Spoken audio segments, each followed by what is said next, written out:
Well, welcome to the More to the Story podcast. I have been looking forward to this episode for a long time, ever since we booked it. And many people know that on this podcast, I often talk about American Methodism, and I connect that to Francis Asbury, somebody who's been very meaningful to me and even more meaningful to me because of the work of our guest, who I'll introduce to you in just a second. But before that, I want you to know this podcast comes to you from Wesleyan Biblical Seminary, where we are developing trusted leaders for faithful churches.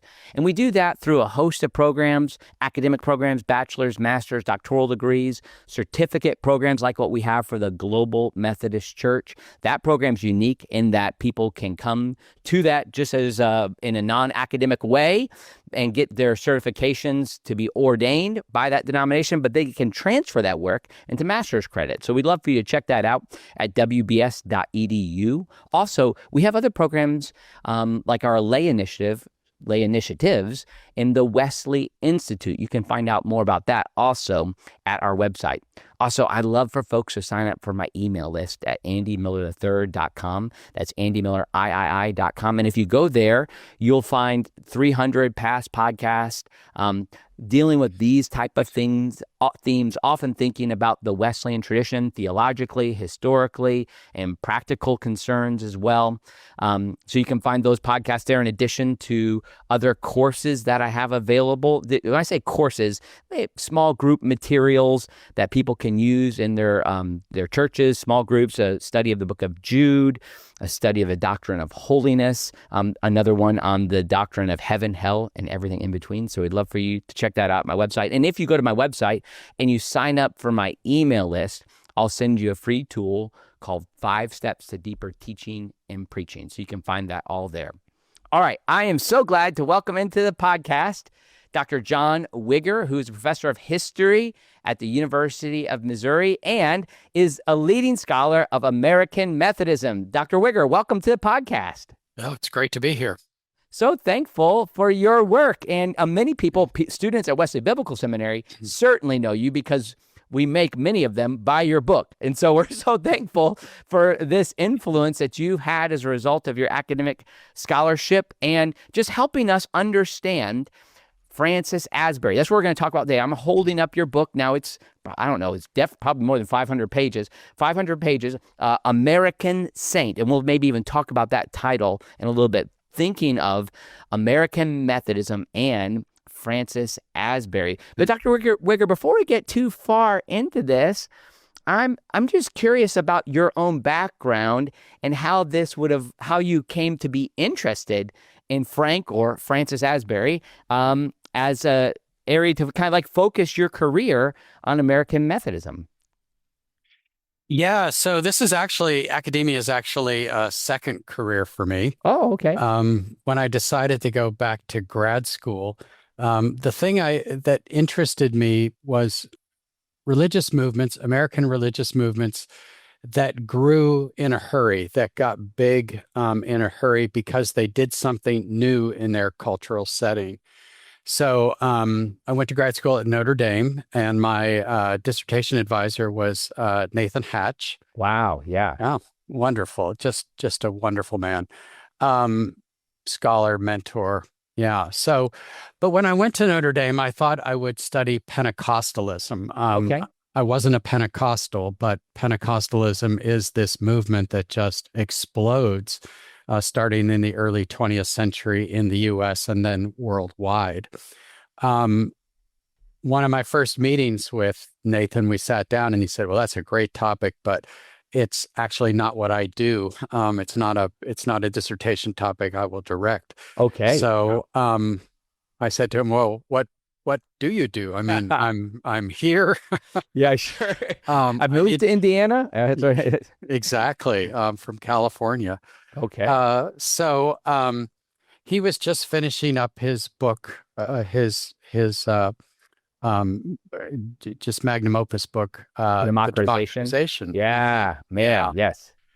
And he said, well, I think one of the groups that's massively understudied are the Methodist. So I chewed on that and looked at it for a while, and it just seemed evident that Methodists were sort of they did what Pentecostalism did in the 20th century, only they did it in the late 18th and 19th century.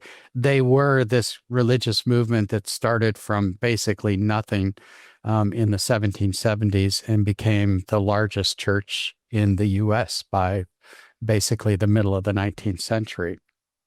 So I didn't grow up Methodist either, but I thought that is interesting. That's exactly the sort of thing I wanted to look at. So I switched and dug into early American Methodism. I wrote my dissertation, which was eventually published by Oxford, Taking Heaven by Storm, which was my attempt to just sketch out this story in sort of broad, how Methodism took shape in early America. But when I was done with it, I thought, there's one person here, one aspect of this story that I really didn't have time to do well, that I really gave short shrift to, and that was Francis Asbury. So that sort of set me on this course of trying to figure out exactly who Frank was and what his role in all of this growth of early American Methodism was. You can begin to see even the work that Nathan Hatch does in the democratization of American Christianity. He's kind of onto this idea that Francis Asbury is doing something unique, but he has probably 4 or 5 pages on Francis Asbury, and then you kind of take it to another level, and then obviously we get this book, and you with Nathan Hatch, who I've never met, I've actually tried to get him on my podcast too, but have worked on some of these themes in Methodism. You all also edited together a Kingswood book on a similar emphasis on early Methodism. Is that right? It is. So when I was a graduate student, he put together a conference on this theme of Methodism in early American culture.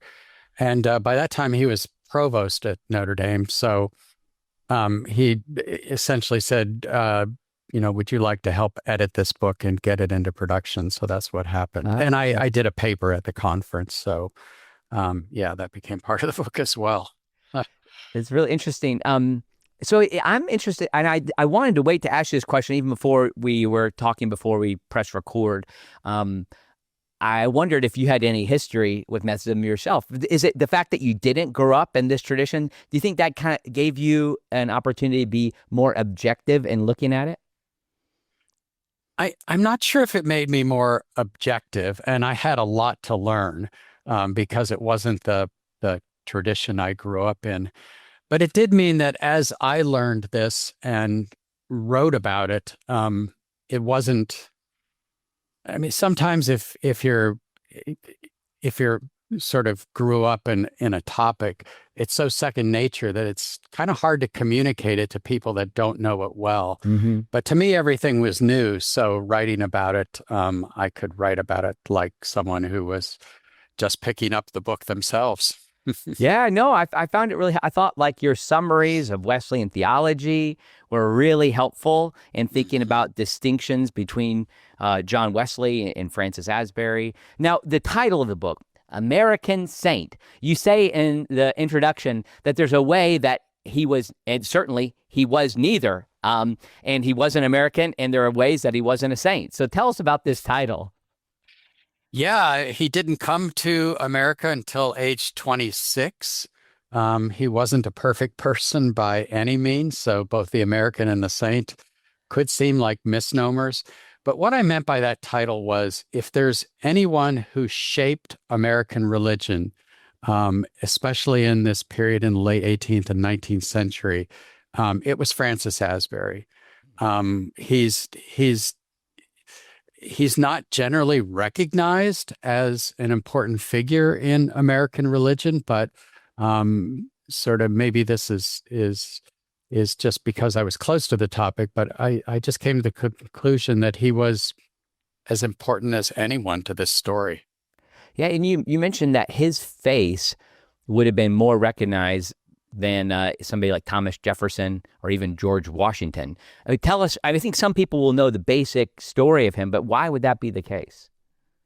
Yes, so Asbury spent his entire 45-year career in America traveling. He never owned a home.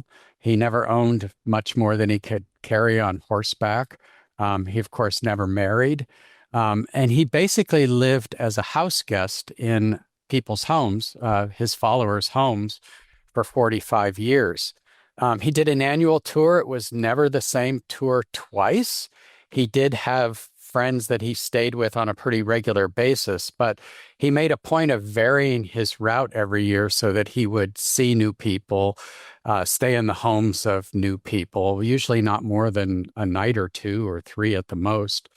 And so, given the communication technology and the ability for people to travel at the time, he met with more people face to face than certainly someone like Thomas Jefferson or George Washington.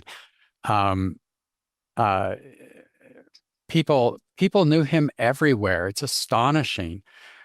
People would call out his name as he rode by them on horseback. He probably rode something like 130 or 140,000 miles on horseback over the course of his career in the U.S. And this is part of the secret of his leadership. And I think he's a model of leadership, church leadership, that we don't often think about. But he was deeply connected to his people. Yes. He traveled the length and breadth of the nation as it grew, north to south, east to west. His goal was to meet and actually interact with, have a conversation with as many Methodists as he could on each of his annual tours. So he felt the pulse of the church deeply because he was genuinely connected to it. Yes. One of the things that I walk away from your book knowing about Francis Asbury is that people who are in the Methodist tradition know of him and often mischaracterize him. And maybe we can get into some of the historiographic literature that's led this as being an autocrat, that he was this, and certainly he did have power and he used his power, but he was elected to those positions. Okay, that was one piece. But you indicate multiple times this is not an appealing speaker, not necessarily good in front of people, but where he was so good, he's a winsome person, particularly in meetings and kind of getting one-on-one or in small groups of people, being humorous, being able to kind of move the ball for accomplishing work. That seems to be one of the interesting pieces about him, of why he was able to stay in leadership, was that he was, people saw his devotion, they saw his life, and at the same time, they were willing to respect and keep electing him to these roles. No, that's an excellent way to put it. I think you're exactly right. He actually was a terrible preacher, and even his most ardent admirers said, "Yeah, he's just not a very good preacher." And there are all kinds of stories about how people were unimpressed with his preaching. He also wasn't very good in just big group, big meetings, so conference meetings. Even late in his career, when he was the unrivaled leader of American Methodism, he had trouble getting up and speaking in front of his preachers, who were mostly much younger than he was, and who revered him. But he still just, it made him nervous. He wasn't able to communicate effectively in those settings. And that's one of the things we think makes a great leader, is a charismatic speaker, someone who's able to communicate with an audience. But what he could do is, the way I think about it is, the closer people got to him, the more they liked and respected him. So if they could spend an evening in front of a fireplace talking to Frank, they came away fast friends. He just had this ability to connect with people face to face, one-on-one. And it was his favorite thing to do. And it's why he did it his entire life. Yeah, there is a story you share. I don't think it was James O'Kelly, but there was another schismatic group. And what happens is, like 20 years later, he comes in contact with this family, and maybe about 20 years later, a long time, at least 10 years. I can't remember. I tried to find the page and I couldn't find it. But he indicated that he remembered the person's children's names, If you know that story I'm talking about, and then that brought them back, like it brought them. Does that sound familiar? I must confess, I don't remember that exact story, Okay. but that sort of thing happened a lot. One I do remember is at the end of the American Revolution, there was a kind of break with these young dynamic preachers in the American South and Wesley, because Wesley hadn't supported the revolution at all. And they had become Methodist, and they'd begun baptizing people and administering the sacraments without any ordination from Wesley or the church. And Asbury had to try and bring them back. And they hadn't seen him because he'd mostly been in hiding during the war in Delaware. And he managed to do that at a conference in Virginia. But I thought the interesting thing about that story is the sort of spokesman for the young Southern preachers was John Dickens. And he was sort of the opposite of Asbury going into that meeting. But by the end of the meeting, they agreed to do what Asbury had suggested. But then Asbury went on this tour of the South, and one of the homes he stopped at was John Dickens. So he made a point of looking Dickens up. And they talked long into the night, and whatever happened between them, Dickens went from an adversary to a fast friend for the rest of his life. In fact, his son was born about a month later, and he named him Asbury Dickens. It's amazing. So, there was something about those few nights that he spent with Francis Asbury that he just said, I was wrong about this guy. And this is someone whose faith I deeply respect and admire. A few times throughout this book, I was reminded of the way he was able to get into meetings and move things in a direction that he felt was best. And it reminds me of the Hamilton musical, where there's the move to go to have the Capitol in Washington, D.C., and there's the song, the rap, in the room where it happens. Like, I feel like that was happening a lot. Like, who knows what Asbury did, but he seemed to have a way of making things happen for the purpose that he thought God raised the Methodists up. Mm-hmm. No, exactly. Yeah. And of course, he didn't always get his way, and not everyone liked the outcome. But in general, when they sat back, they said, well, this is someone who we can follow. This is someone who we can respect. Yes. Yeah. Not because we want to see him up on stage, but just the that's opposite. Right. Yeah, that's fast. I remember there's the one story too that you tell of one of his assistants who was with him, and somebody went and heard, and they just assumed that the better speaker was the bishop, right? Yeah, that was Jesse Lee. So unexpectedly, Asbury wasn't feeling well, so Lee preached the sermon, and Asbury just gave an exhortation afterwards. And someone in the congregation supposedly said, I really liked the bishop's sermon, but I didn't think much of that old man who spoke after him. Yeah, that's fascinating. Let's go back to the British side. So obviously, Francis Asbury is born in the UK, in England, not particularly, not an overly educated person. But I really appreciated what you conveyed in your book here about Francis Asbury, but also the appeal of Methodism in England to somebody like Asbury. It gave them an opportunity to have an adventure of sorts that they might not have had otherwise, and of course, then a religious awakening at the same time.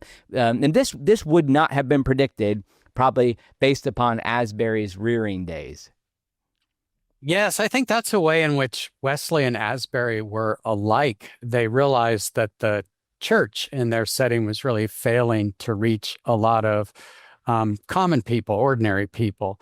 And Wesley formed this itinerant connection of lay preachers. They didn't need a university education. They didn't need to be ordained in the Church of England.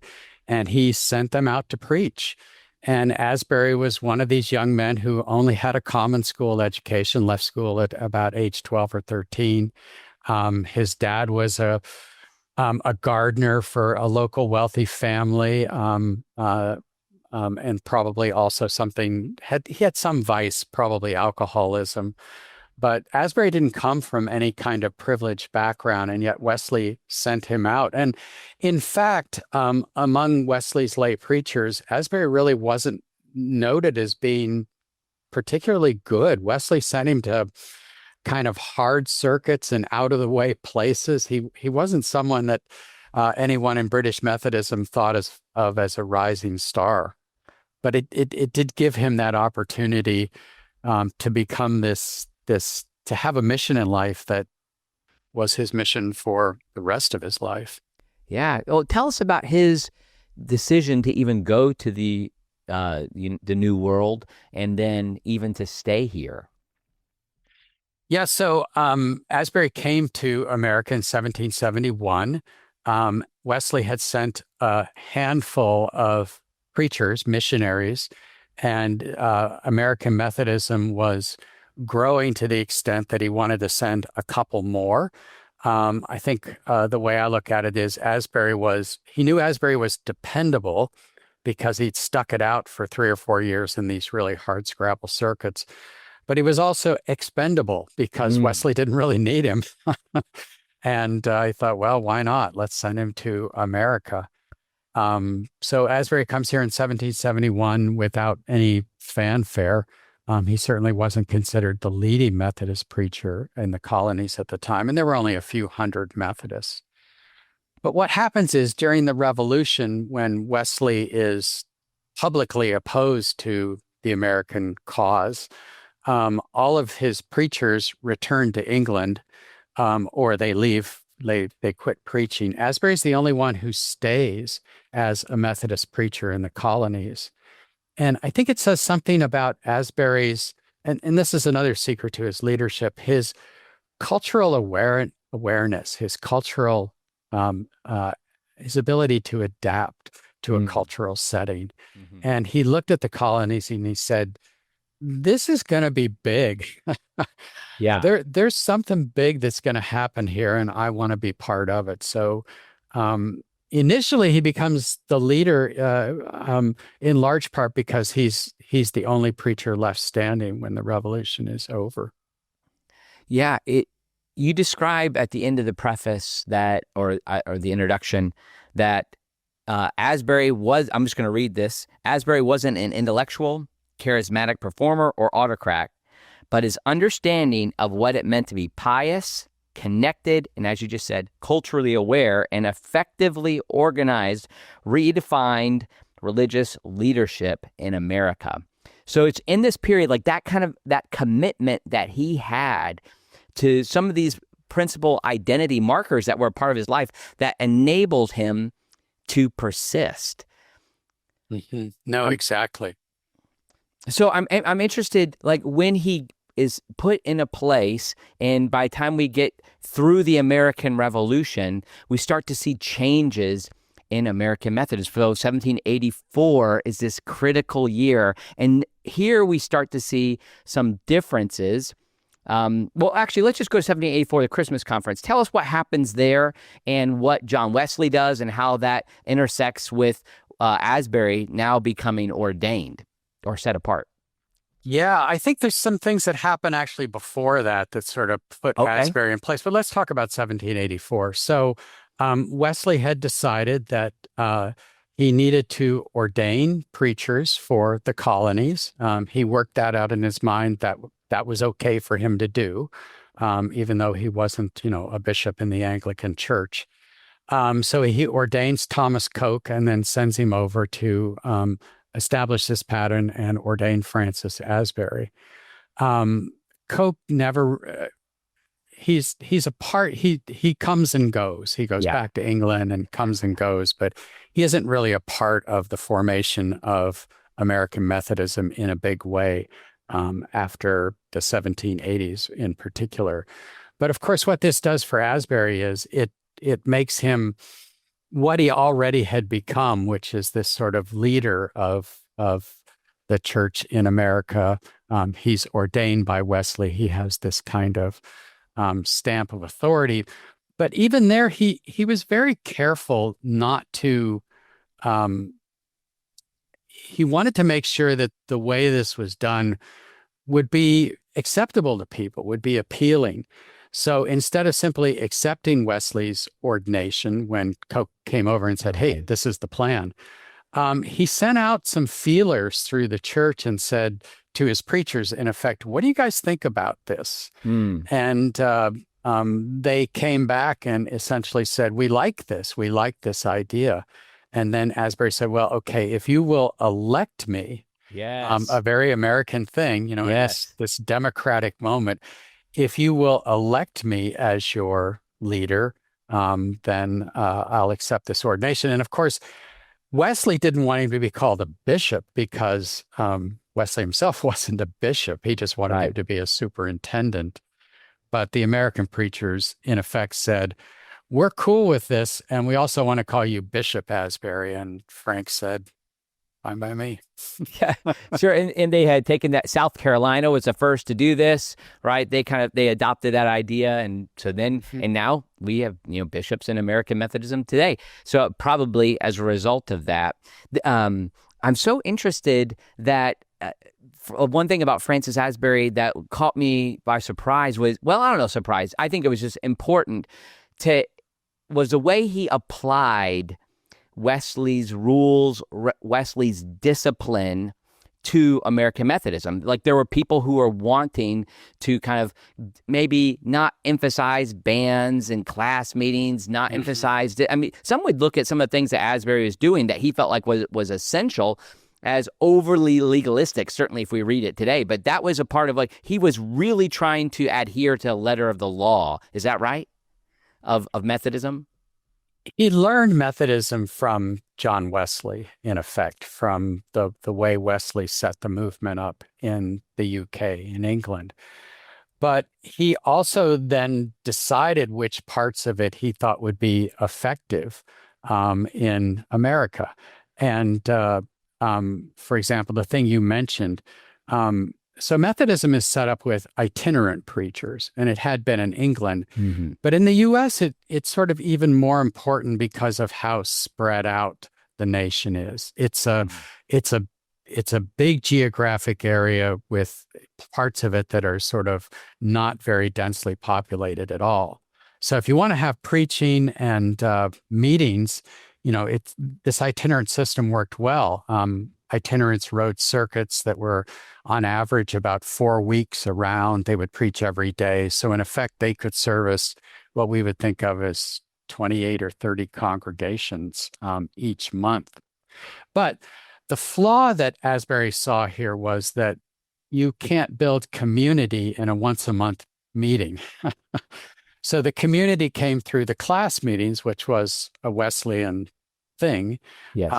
And Asbury said, one of the things I've got to keep are these class meetings. We have to adhere to the discipline of the class meeting. So you became a Methodist member by joining your class. That's what defined you as a member. And you had to go each week, and attendance was taken, and contributions were collected. This is where sort of the grassroots machinery of the church worked, was in these class meetings. So Asbury was intent on holding on to this and pretty much succeeded through the end of his life. Yes. So there was that area where he adhered to Methodism, like kind of and I think there actually, you might be interested to know, like within kind of the evangelical tradition of Methodism, there's a revival of those ideas of bands and class meetings. So for instance, yesterday I met with a group that I'm identifying as a band. We have kind of a modernized version of the standard questions. It's not functioning the same way. I don't want to claim that we're like American Methodists in the sense of a particular, like with the rigor that they had in applying the itineracy. Certainly Francis Asbury's fears have been realized that we've moved towards more of a stated church and that type of thing. But some of those principles were there. I'm interested in what was happening with Francis Asbury. We have the areas he adhered to Wesley's theology and discipline, but then tell us about him breaking with Wesley. We talked about this a little bit already with at least the applying of the term bishop, but there were other things as well, ways that he disagreed with Wesley and had to politically make moves so that American Methodism could continue. Yeah, let me tell one story. I don't know if it's exactly what you're getting to, but in the early 1770s, before the Revolution had really forced all the British preachers to return to England, one of the things that was becoming evident was that Southern Methodists, and so there are all these young men who are Americans who are becoming preachers and leaders, and this movement is taking shape. Their worship was enthusiastic in a way that British Methodism never was. Right. They shouted, they fell during their meetings. They could be really raucous affairs. And Wesley's chief preacher in America at that point was Thomas Rankin. And he did not like any of this. And he basically said, this is not Methodism. You can't have all of this shouting and people falling and, waving their hands and everything that was happening in this enthusiastic Southern style of worship. But Asbury was the one British preacher, and he wasn't like this himself. I don't know of any cases where he was one of the shouters or people who, fell under the force of the Holy Spirit during a meeting. But he looked at this and basically said, if this is the way Southerners take their religion, and it included Black Southerners as well, then I'm okay with that. So there's a story I love that when the church was still really small, there was a meeting of the preachers, the American preachers, and a lot of these young Southern preachers were there, and Asbury and Rankin were there. And Rankin launched into this tirade against enthusiasm, and he was just tearing into these young Southern preachers and saying, you can't do this, you got to stop this. And Asbury looked around the room and he could see that this just wasn't working, that they were sort of rethinking their allegiance to, British leadership. And as Rankin is speaking, Asbury all of a sudden and this is the way in which he's funny too, it's hard to explain. He just jumped up and pointed across the room and he said, I thought. And Rankin looked at him and said, pray, Mr. Asbury, what did you thought? And Frank paused and he said, I thought I saw a mouse. And everybody laughed. And, humor's one of those things, if your timing's off, it's just terrible. But it apparently worked. And Rankin sort of sat back and he saw all these Southern preachers laughing.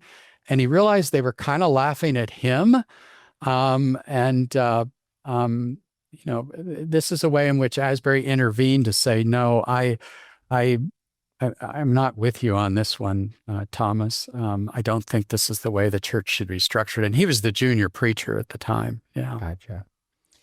And with the Southern enthusiasm comment, make sure you think of his embracing of camp meetings, which might be different from how camp meetings are today. But tell us about the importance of camp meetings in early Methodism. Yeah, they took off in about 1800, 1801, 1802. And in the Methodist setting, so there were Presbyterian versions of this. They were never as widespread or significant. I mean, everyone points to Cane Ridge, if you know that, but this really wasn't typical. But for Methodists had always had quarterly meetings, so a meeting every 3 months of the circuit. So people from across the circuit could get together every 3 months. But what happened beginning about 1801 is that in some places they started holding these quarterly meetings, the summer quarterly meeting or the early fall outdoors. And of course, in a lot of these circuits, there wasn't a town big enough to hold all the people, or certainly no building big enough to hold everyone. So they essentially said, why don't you just all bring your tents and wagons and we'll all camp together on a field and we'll have our quarterly meeting. And it just became a phenomenon. It just became a thing where people would attend these.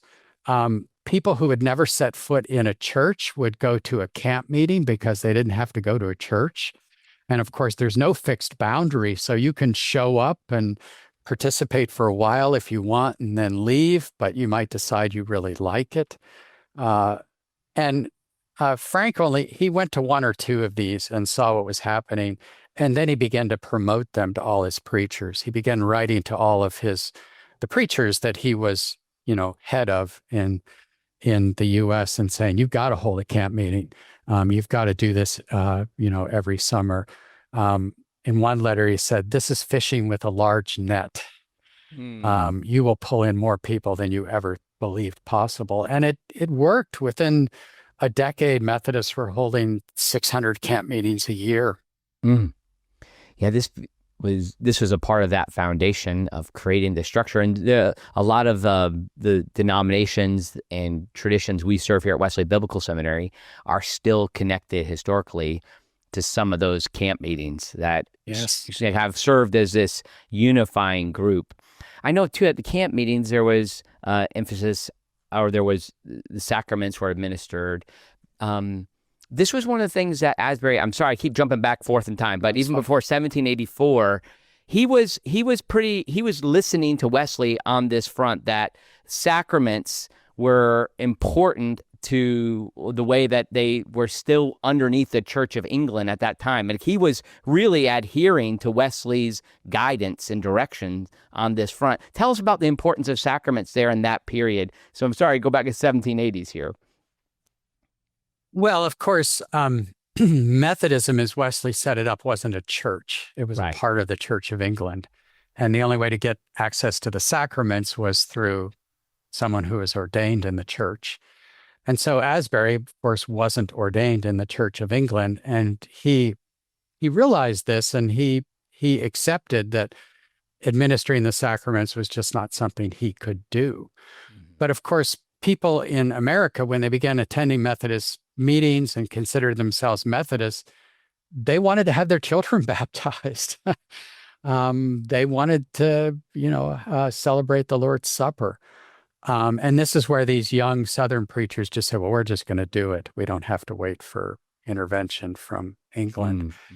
But Asbury did wait. And it wasn't until John Wesley sort of sent over this ability to ordain preachers that it became a part of American Methodism.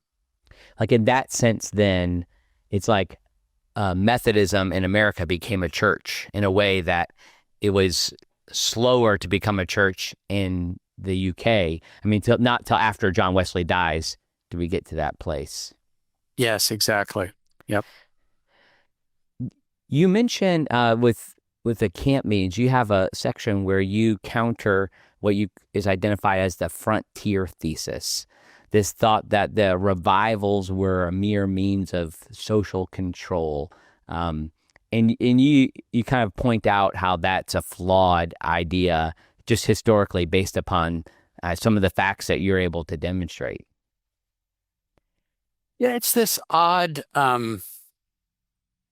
way in which sort of historical analysis got applied in, let's say, the middle of the 20th century. So going back earlier in the 20th century, one of the kind of ideas of what American history meant was that democracy was shaped in its purest form on the frontier, because you were free of elites and you were free of all the sort of social structures that had held democracy back. It's the frontier thesis, Frederick Jackson Turner. And there were church historians, Methodists, who basically said, all right, if that's true, and turns out it's really not, but if that's true, then we had a frontier event where American Methodism was being shaped, and it was the camp meeting. The problem with that is that most camp meetings weren't on the frontier. Some of the biggest, most explosive Methodist camp meetings in this early period were on the Delmarva Peninsula. That peninsula, it's part Maryland, part Delaware, part Virginia, that had been settled for 150 years by that point. So the idea that this is all happening on the frontier is just wrong. Mm. It doesn't mean it's not important, but it's sort of taking this thesis and applying it to American Methodism in a way that's really unnecessary and actually just doesn't hold water. Yeah, that was really helpful for you to lay that out. I'm interested also, as somebody who serves in theological education, think about the education of American Methodist leaders. You document really well, like what happens with Cokesbury College. But just tell us about what was it that American Methodist itinerant preachers were doing as far as educating themselves, and where were the priorities there in early Methodism? Yes, one of the things that made the early itinerants different was none of them had a college education. So if you go back to colonial America, almost all preachers, religious leaders had a college education at a time when almost no one did. Mm. And what Methodists said is we want our preachers to look like everybody else.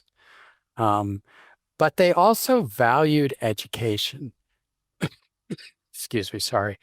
So, I mean, John Wesley was a graduate of Oxford and thought it was important that his preachers read all that they could, become better educated.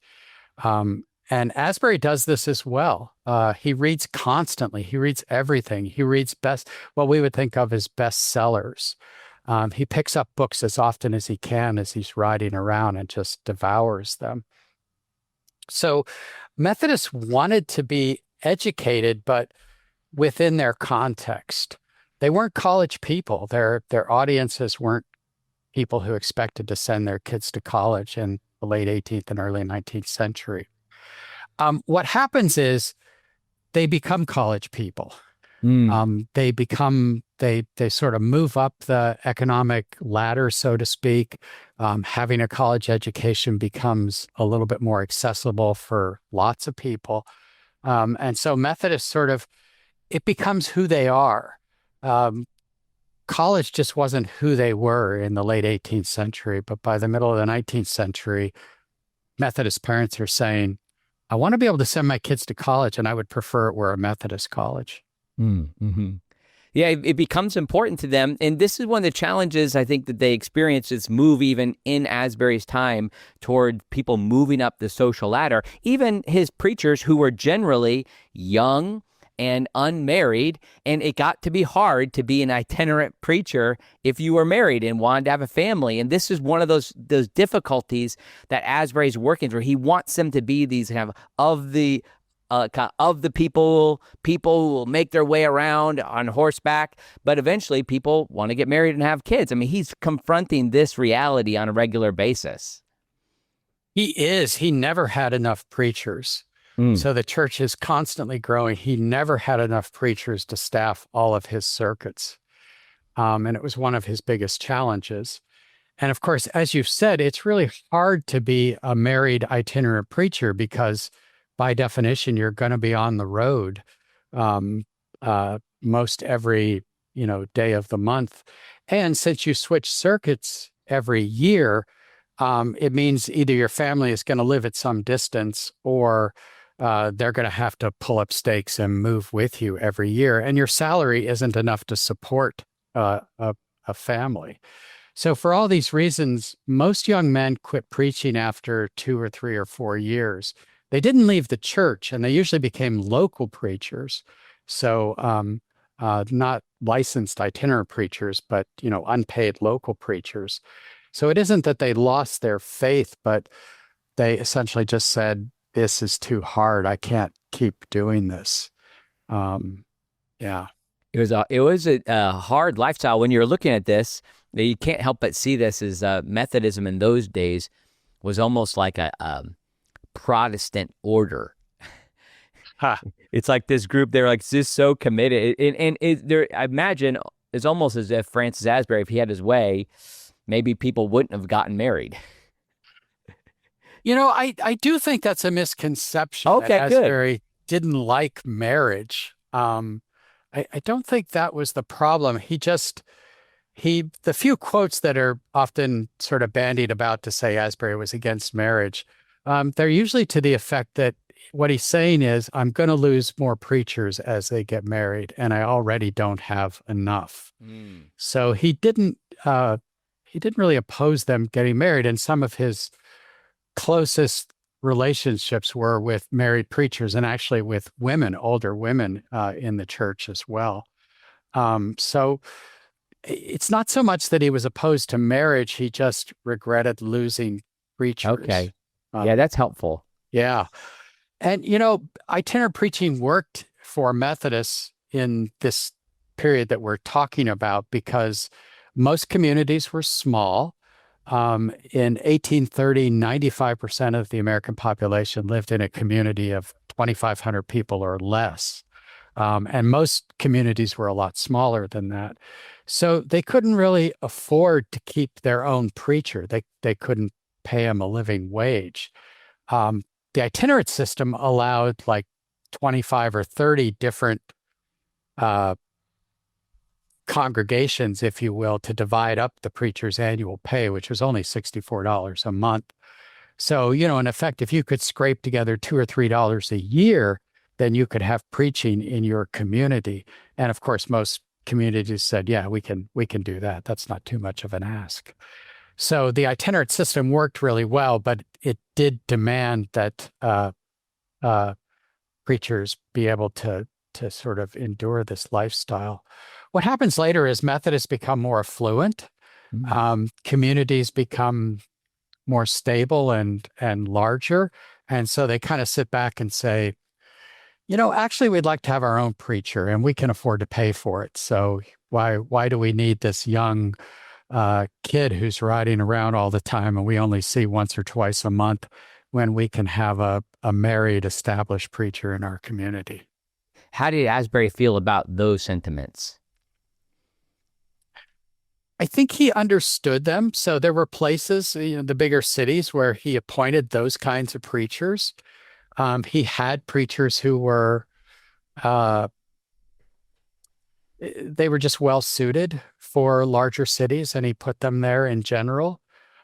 So where it worked, he did that. I don't think it was so much that he did love the itinerancy, and he fought to maintain it to the end of his life. But he also realized that some settings you had to adjust. The circuit might be not 28 communities, it might be 5 different churches in an urban setting. So there were adjustments. There are 2 kind of controversial pieces I'd like to talk about. The first is what happens with James O'Kelly and the Republican Methodist. And there are some of these other break-off groups. I don't know if Republican Methodists are still around. In Mississippi, we actually have Protestant Methodists still around. But James O'Kelly was really this first big piece that helped also in the distinctions help define what American Methodism was going to be. But could you tell us a little about O'Kelly and that period of American Methodism?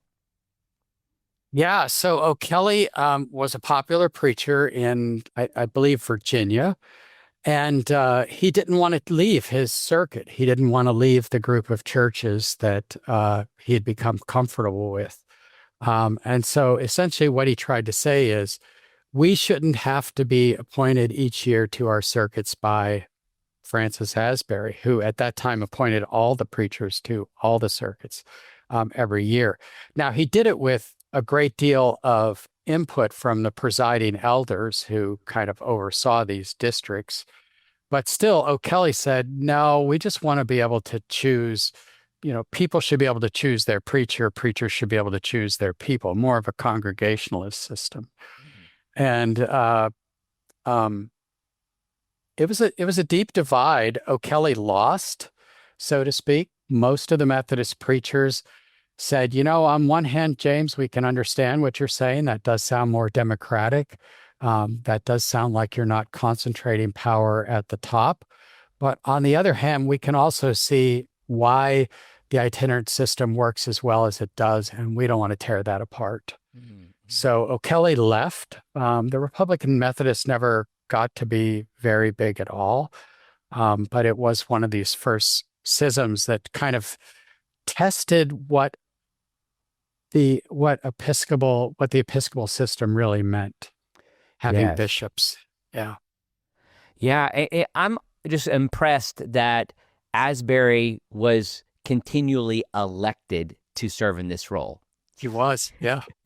I think this goes against one of the themes that comes up, and I'll get back to my second controversy in just a second. But you trace this really well, and you even see it evident in what some people know of Francis Asbury today is the Calvin Coolidge dedicated statue in Washington, D.C. I have my picture next to it, right? I'm really thankful for it. But even in that period, you start to have this idea developed about Asbury as this autocrat, as this person holding on to leadership that really is more of a myth based upon some presumptions of the early 20th century. So I'm interested in that. Like, if you could tell us a little bit about how people get him wrong. Yes, he did have control and leadership, but it was given to him. It was. And I think, Asbury's critics, who often sort of their opinions weigh pretty heavily in this, said exactly that. He's an autocrat. He appoints everyone to their circuits every year. No one has recourse to sort of challenge his appointments. But the other side of that was Asbury, again, he spent his life itinerating. He traveled to each of these annual conferences, if he could, every year. He talked to the local presiding elders about their preachers before making appointments. One of the things I discovered at Drew University was a handwritten notebook of Asbury's. And it's actually not in his hand. It's in a multiple of different hands. And apparently what he did was he would hand this journal to presiding elders before an annual conference and said, write me a summary of all your young preachers. And then he would use that information to make the appointments. So it was far less of a kind of, he would ride into town and just start making decisions than sort of a collaborative effort. Well, John, one of the things that is interesting about Asbury's leadership is the way he kept making these appointments throughout his life. But yet you were just describing how there was a consultative nature to that. And we're maybe trying to think about countering this idea of him being this autocrat that is often pictured as in contemporary biographies or ideas of Asbury. Yes, so he kind of guarded, and it's maybe one of his least likable sort of traits, decisions. He carefully guarded his authority to appoint the preachers. And so in that sense, people have said, well, he's an autocrat, right? He's controlling the church from the top down. But he felt that if he allowed it to be locally controlled, that it wouldn't allow people to be put where they would be most effective. So the way he did this is when he would go to an annual conference each year, and he attended, as many as he could across the U.S. As he's riding around, he would talk to people about their preachers, right? Or they would just tell him about their preachers. And then when he got to a meeting with the presiding elders, sort of the superintendents for a group of circuits, he would ask them to tell him about their preachers and what their strengths and weaknesses were and where they could be most effectively used. So at Drew University, I found this notebook that belonged to Asbury, but it wasn't in his hand. It was in multiple different hands. And apparently what he did is he would, when he was meeting with the presiding elder, he would hand this notebook to them. It just covered 2 or 3 years in the 18 teens, I think 18, 10, 11, 12, 13, something like that. And he would say, write me a one-line evaluation of all your preachers. And so they would do that, and then he would sort of figure that into where he thought they should be appointed. So it was very much a collaborative leadership style. The other thing about that is sometimes preachers just didn't go where they were supposed to be appointed. He would appoint them, and they would say to him or write to him and say, I'm just not going there. I'm not doing that. And most times he would work around it. Hmm. He would say, well, where can you go? Where can we appoint you? So it was very much a negotiated system. So what else do people? You've indicated though that one thing is that Asbury's not thought of as often as he should. But when he is thought of and when he is mentioned, what is it that people get wrong? He was an incredibly effective leader. Mm. So, his sort of management of the church was given the communication and travel technology at the time. It was until the last decade of his life brilliant. Things just started to get away from him. His health began to fail. The church was just growing far too big for one person to do what he was trying to do. And so in the last decade, it at times didn't work as well as it had before. But for this initial period of explosive growth, it worked remarkably well. I think that's one of the things people get wrong. I think they get wrong why people trusted him, sort of what made him the kind of leader that people would say. I think Francis Asbury is someone who's who I want to listen to, who I want to follow, so to speak.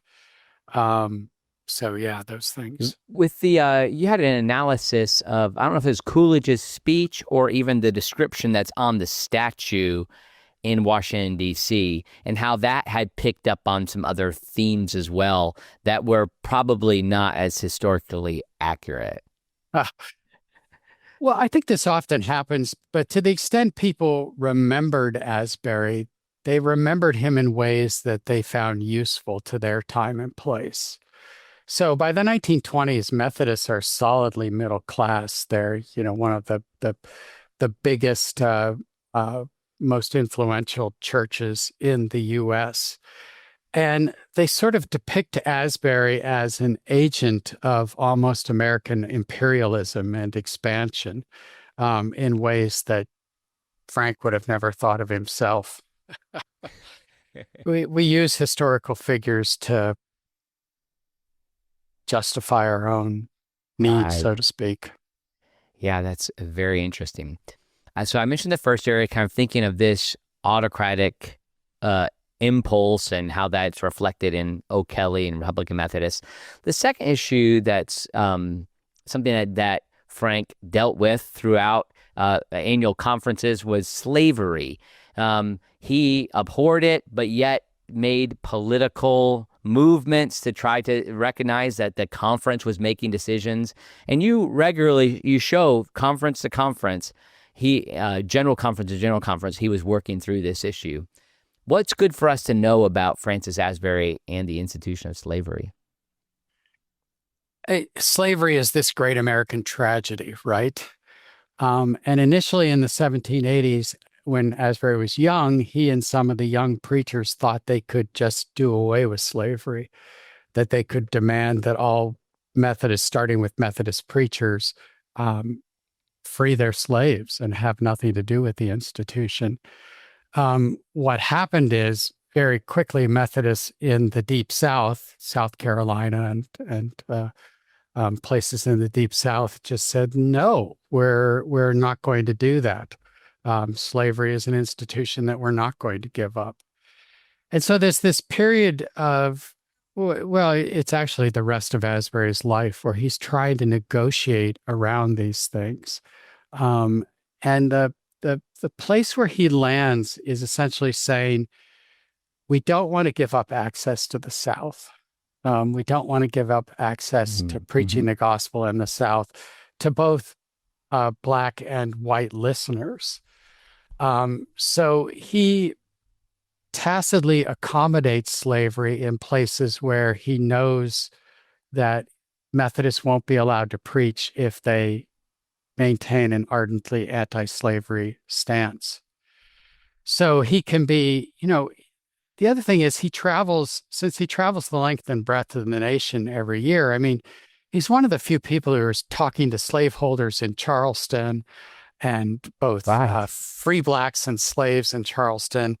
And a few months later, he's talking to people in Boston. So he's he's trying to negotiate this very broad uh, range of stances and sensibilities across the nation. And he worked so well with Richard Allen. Yes. That was a fascinating story to me as well. Yes. So Richard Allen, of course, is this leading figure in Black Methodism in Philadelphia. And when Allen establishes his own church, initially the presiding elder who was over Philadelphia was really hostile to that and basically said, we're not going to have this. So Asbury, in typical Asbury fashion, rather than stand up and give a speech, he removed that presiding elder and he put in a couple of presiding elders after that, Freeborn Garretson and Ezekiel Cooper, who were ardently anti-slavery and would back Allen up. So Asbury he did what Frank did. He worked behind the scenes to basically say to Allen, I'm going to support you establishing this sort of Black church by kind of removing the roadblocks institutionally from the people who are trying to keep you from doing this. Yeah, that is a great tribute to the way that he was able to, again, like work behind the scenes to make things happen. One representative quote of that perspective that you have here comes from Thomas Ware, and this is way back in 1784. But I just want to read this because I think it really paints this picture of Asbury. He said, "There was something in his person, his eye, his mane, and the music of his voice which interested all who heard him. He possessed much natural wit and was capable of the severest satire, but grace and good sense so far predominated that he never descended to anything beneath the dignity of a man and a Christian minister. In prayer, he excelled." So there was this real persuasive quality of his person that he was able to go into that difficult situation in Philadelphia and win them over. I mean, and we have the legacy. I mean, sadly, it's not connected to the, most, we have American, African Methodist Episcopal, African American Episcopal Zion, and various other denominations that have come. But this was held together by Asbury. Yes. Yeah, he collaborated with Richard Allen in Philadelphia. Allen doesn't leave to form the AME until the year Asbury dies. Right. So they have that relationship. There's a piece of that you referred to that kind of gets back to something we talked about earlier. We are a culture that loves celebrity, right? Mm-hmm. And Asbury wasn't the kind of, I think with a lot of celebrities, you just assume that behind the scenes, they're probably not very nice people. And it's often the case. But Asbury was one of these people that from a distance didn't look very impressive. But the closer people got to him, the more they trusted him. And he knew that, so that's how he chose to work. He chose to work in up-close personal relationships rather than sort of trying to launch a big public campaign that he would be the figure for. Yeah.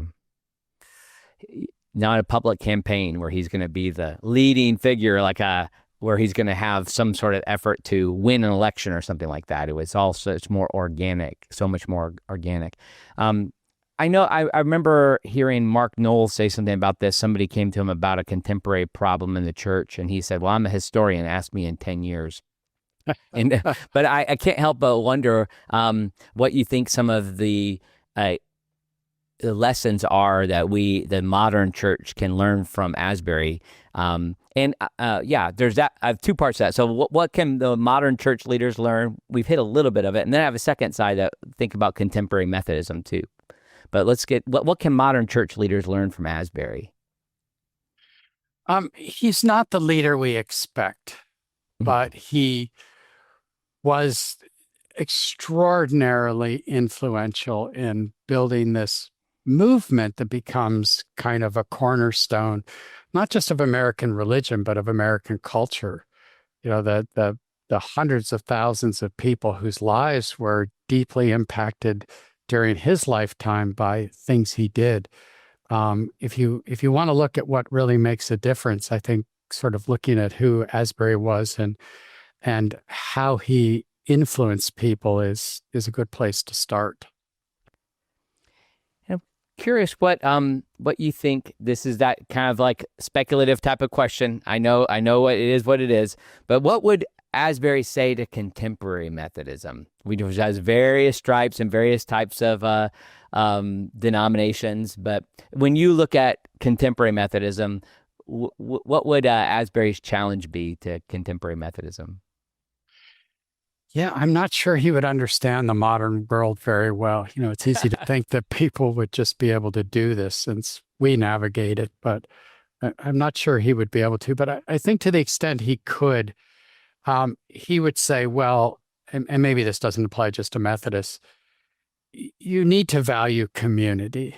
So the kind of grassroots class meeting organization on up, and community requires discipline, which is just another way of saying commitment, right? You have to be at a class meeting. The class leader, and this wouldn't work today because we don't like this confrontational style, but the class leader would go around and examine each member and say, how did you do this week? How was your spiritual life?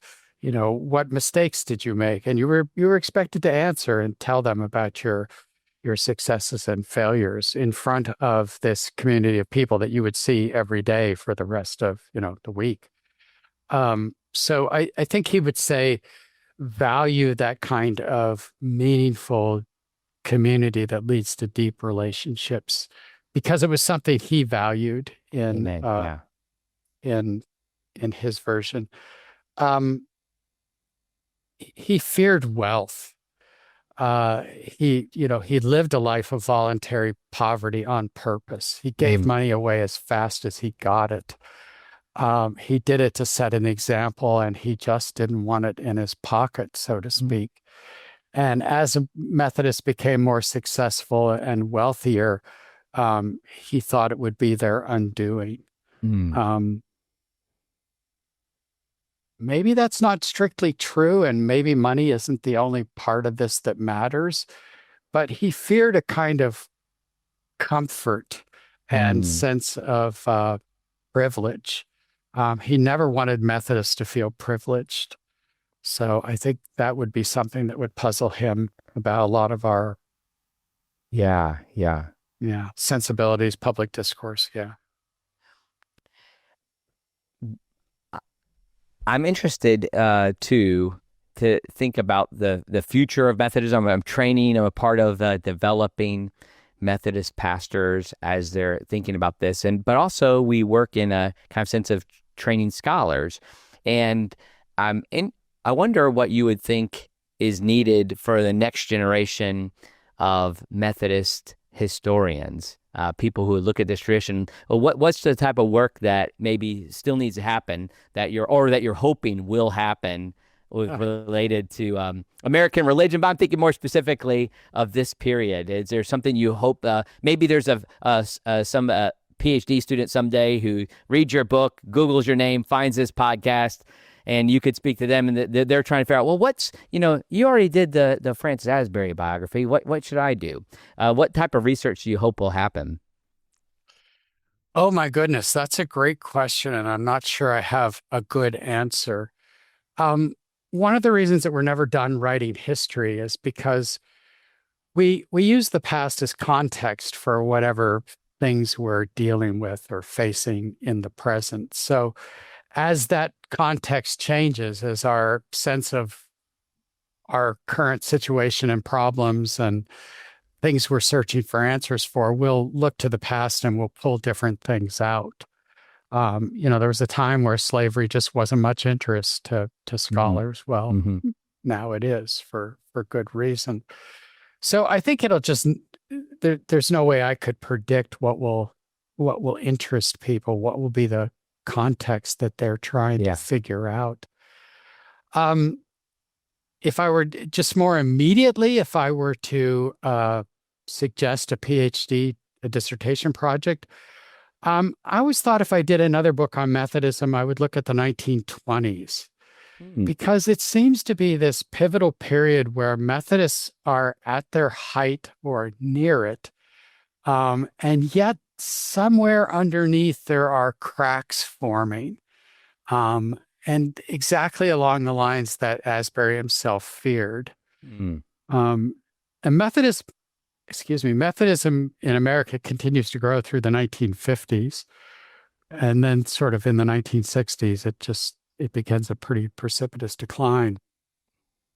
But I think the things that become evident in the 60s are really rooted much earlier than that in, the 1920s. So I would tear into that and see what that sounds good. out. Yeah, it sounds interesting. Yeah. I think like the questions, I think why I've been driven back to your book is to think about the ecclesiological issues. I'm a part of the Global Methodist Church, which I think we want to be connected as much as we can to this tradition, but there's key distinctions. Like there's a neutered role of bishops and a more congregationalist approach. So as I read your book, I'm like reminded, wow, we're not moving in that same way, but still trying to hold on to some of these key ideas. At the same time, there's a revival of the community interest that you mentioned, a revival of the doctrine of holiness. So I think there's some like good signs emerging in this, but that understanding what it means to be a church. And there's some who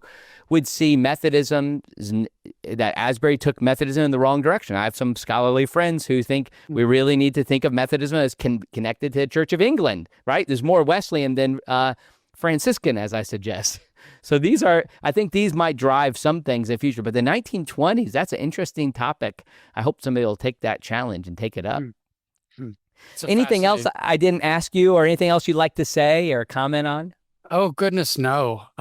It's been a great discussion, but yeah. Well, Dr. Wigger, thank you for your work, and for it's certainly been a benefit to our institution here and our students, and I imagine it'll continue to be that going forward. So we really appreciate you taking the time to use God's gifts that He's given you and to serve our understanding of history. But I want to say it's serving the church, and it's a real blessing. So thank you.